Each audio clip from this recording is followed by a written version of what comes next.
అసలు ఈరోజు సుగాలి ప్రీతి అనే కేసు ఎలా ఎక్కడి నుంచి బయటకు వచ్చింది మీరు చెప్పండి. ఇలాంటి అన్యాయం జరిగిందని ఎవరికి తెలుసు?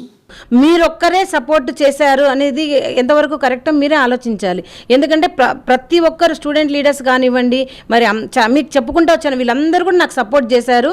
సుగాలి ప్రీతి హత్య ఎప్పుడు జరిగింది సార్? 2017లో జరిగిందండి. 2017, 18, 19 ఎన్నికల వరకు పవన్ కళ్యాణ్ గారు ఎక్కడ నిద్రపోయారు? ఆయన బయటకు వచ్చి మాట్లాడింది ఎప్పుడు సార్? మొట్టమొదటిసారిగా మాట్లాడిన అంశం చూస్తున్నా, కవాతు చేసిన అంశం కాదు. మాట్లాడిందే 2019 డిసెంబర్. కానీ ఆ అమ్మాయి హత్య మీద ఎంక్వైరీకి జగన్మోహన్ రెడ్డి గారు ఆదేశించింది ఎప్పుడో తెలుసా అండి?